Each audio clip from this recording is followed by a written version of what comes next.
ईशोपनिषद के 8वें मंत्र में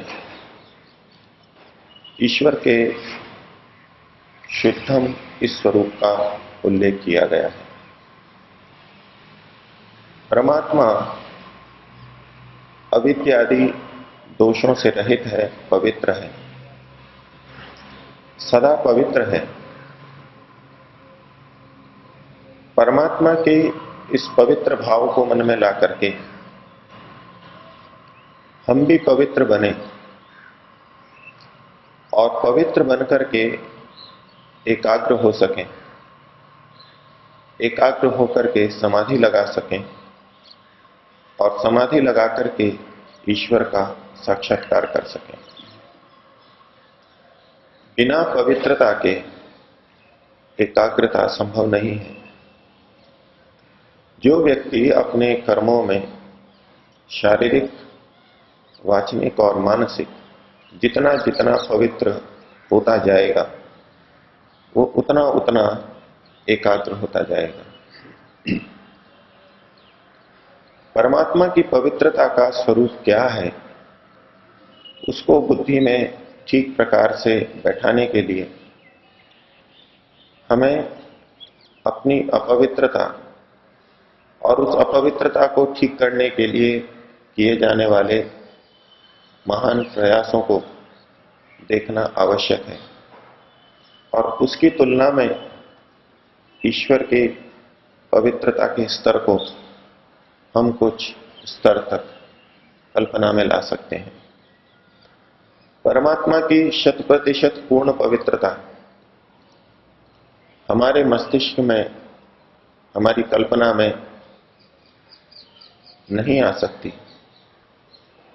वो कितना पवित्र है उसका 100% भाव हम अपने मन के अंदर नहीं ला सकते, लेकिन फिर भी बहुत स्तर तक, उस स्तर तक जिससे हम अपने आप को पूर्ण पवित्र कर सकें, उस स्तर की कल्पना, परिकल्पना, स्वरूप, ये तो हम अपने मन के अंदर ला ही सकते हैं। कुछ दिनों से आपके सामने मनुस्मृति के आधार पर अपने को पवित्र करने के लिए जो उपाय वहां बताए हैं वो आपके सामने रख रहा था। इन उपायों को सुनकर के एक सीमा तक हमको आभास होगा कि हम कितने अपवित्र हैं, लेकिन ये भी एक सीमा तक ही होगा। हमको लगेगा कि इतना इतना सब कुछ करना पड़ेगा, बहुत कठिन है, हमारी अशुद्धता बहुत है। महापुरुषों को देखेंगे, सन्यासियों को देखेंगे तो उन्होंने बड़ी साधना करके इस पवित्रता को, एक सीमा तक की पवित्रता को पाया है,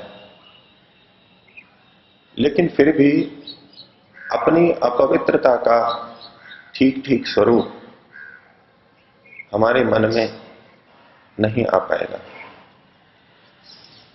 यदि हम सारे विधि विधानों को सुन लेंगे और थोड़ा थोड़ा सा प्रयास करके देखेंगे तो थोड़ा स्वरूप हमको पता लगेगा,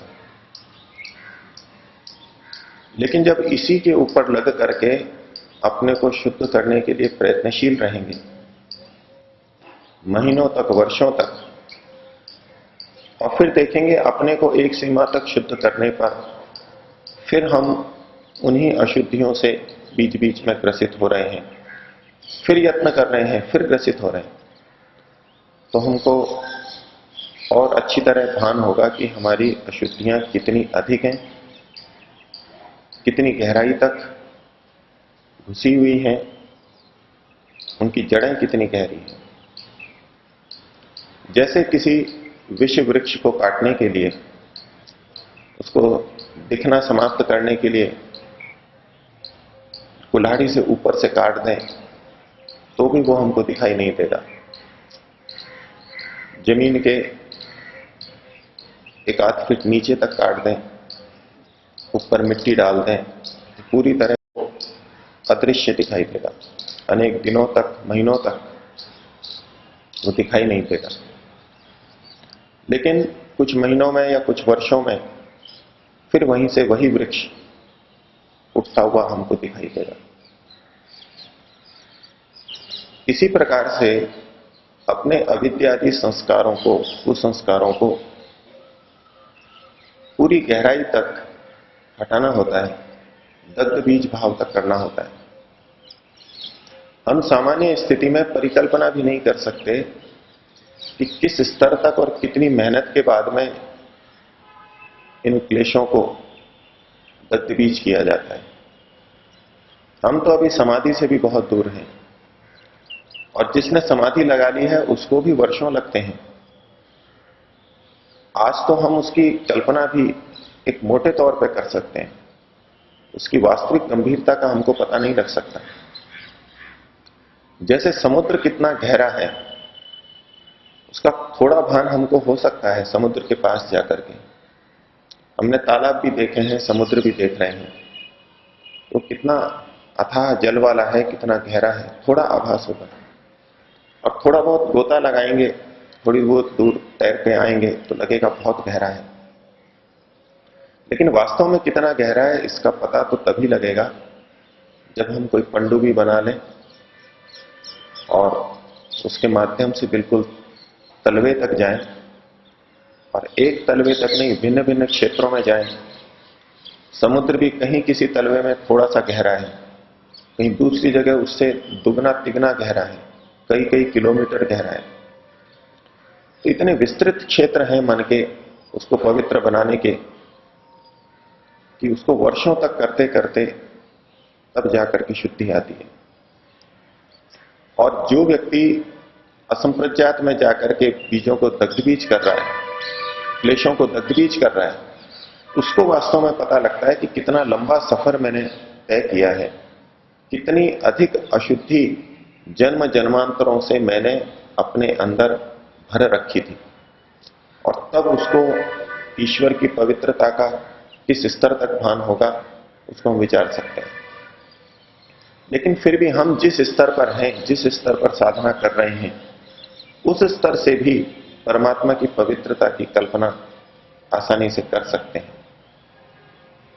तो कल आपके सामने मनुस्मृति का एक श्लोक रखा था, अद्भिर्गात्राणि शुद्ध्यन्ति मनः सत्येन शुद्ध्यति विद्या तपोभ्याम भूतात्मा बुद्धिर ज्ञानेन शुद्ध्यति।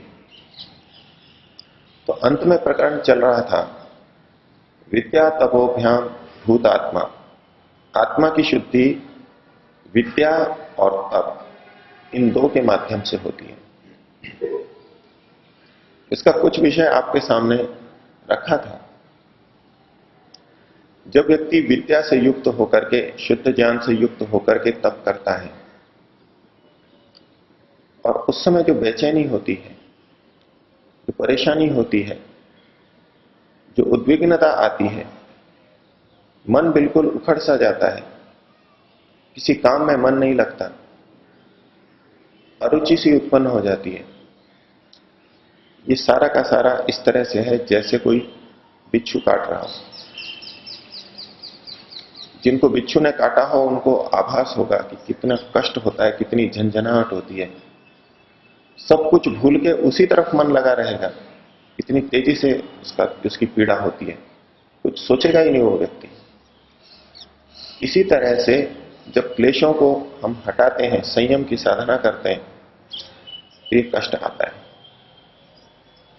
तो एक तो इस कष्ट से बचने के लिए फिर से भोगों की तरफ, असंयम की तरफ व्यक्ति झुक जाता है, और तुरंत उसको लगता है कि शांति हो गई है।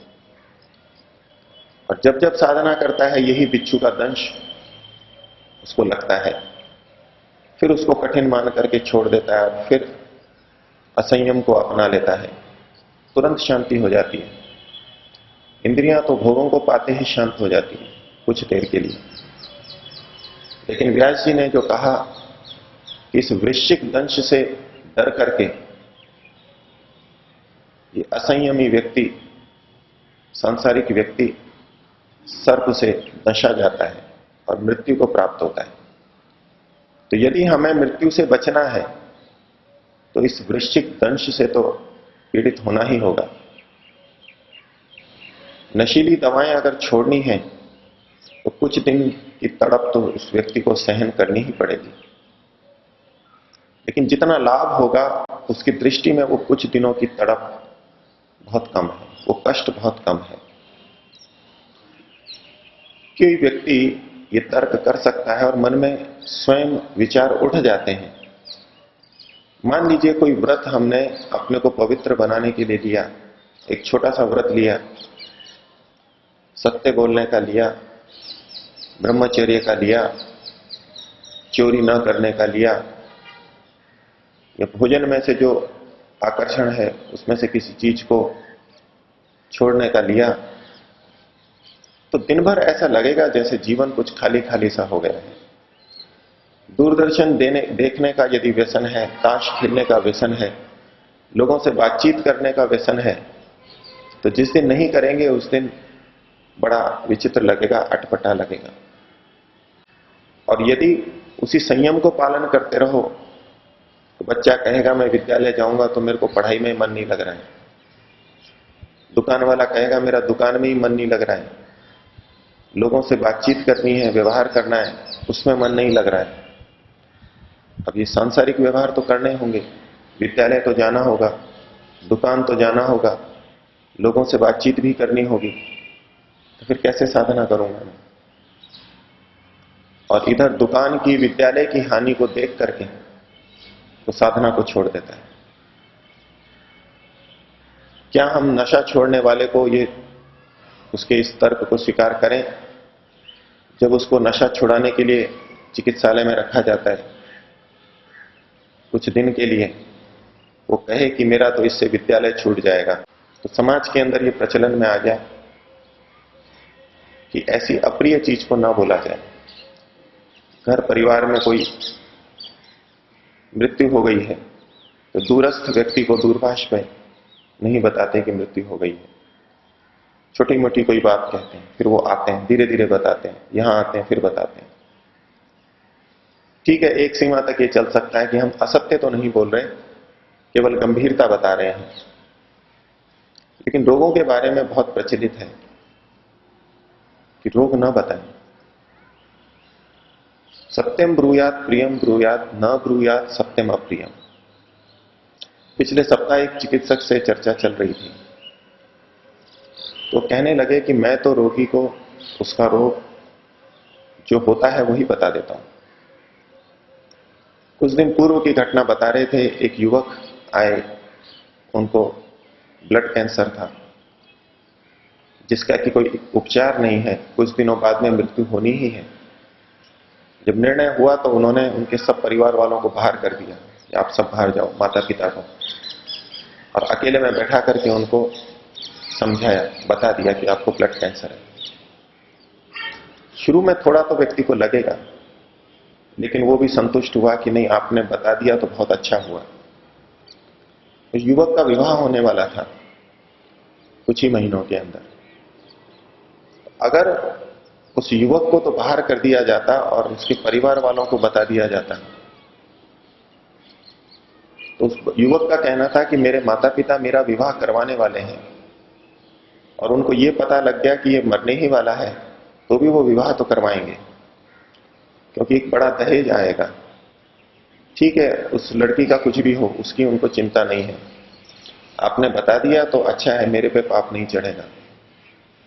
तो चिकित्सक कहने लगे कि मैं कभी रोगी को झूठ नहीं बोलता, जो होता है वो बताता हूं, इसी में उसका हित है। और ये मान्यता उनकी कैसे बनी? उन्होंने कहा, जब मैं एमडी में पढ़ता था, रोगियों को देखता था, तो मैं भी इसी मानसिकता से ग्रस्त था कि रोगी को गंभीर रोग ना बताया जाए। तो एक रोगी को जो कि हृदय रोग से पीड़ित था, यहीं चिकित्सालय के अंदर अजमेर में, उसको नहीं बताया कि आपको हृदय रोग है, और उसके जो साथी थे, सहायक थे, उनको, पुत्र को बता दिया कि इनको हृदय रोग है और इनको चलने फिरने नहीं देना है, यही कुछ करवाना है, ये कुछ चलने फिरें, उतरें करें, ऐसा नहीं करना है। तो इन्होंने तो परिचारक को बता के, सहयोगी को बता के अपना कर्तव्य ठीक समझ लिया, पूरा हो गया। रात्रि में वो सहायक तो सो गया और जो रोगी था वो उठ करके शौचालय में लघुशंका के लिए या निवृत्त होने के लिए चला गया। उसको चलना नहीं था, लेकिन वो चल करके गए और वहीं उनकी मृत्यु हो गई। जब इनको आके पता लगा तो इनके मन में बहुत ग्लानि हुई कि अगर मैं इस रोगी को ही बता देता कि तुम्हारे को ऐसे चलना नहीं है, तुम्हारे को ये रोग है, ये गंभीरता है, तो ये चल करके नहीं जाता और इसकी मृत्यु नहीं होती। उन्होंने कहा कि वो दिन है और आज है, मैं कभी झूठ नहीं बोलता। तो समाज का हित सत्य बोलने में है। सत्यम ब्रूयात प्रियम ब्रूयात, न ब्रूयात सत्यम अप्रियम। अप्रिय सत्य न बोले, ठीक है, लेकिन हम अगली पंक्ति को नहीं देखते। प्रियम च नानृतम ब्रूयात, झूठा प्रिय भी ना बोले, प्रिय प्रिय बोलता रहे और झूठ बोलता रहे, इसके लिए भी तो मना किया है। हम किसी बात को नहीं कहना चाहते तो ठीक है, कुछ समय के लिए हम मौन रह सकते हैं, लेकिन हम प्रिय बोलते रहें और असत्य बोलते रहें, ये ठीक नहीं है। तो वाणी की पवित्रता तो सत्य के अंदर है और हितकर बोलने के अंदर है। तो सत्य पूताम वदेत वाचम और मनः पूतम समाचरित। हम जो भी क्रिया करते हैं वो मन से पवित्र करके, मन से विचार करके करें, ये हमारी क्रिया की पवित्रता है। तो मनु महाराज ने, मनु महर्षि ने हमारे आचरण की पवित्रता के लिए बहुत से उपाय बताए।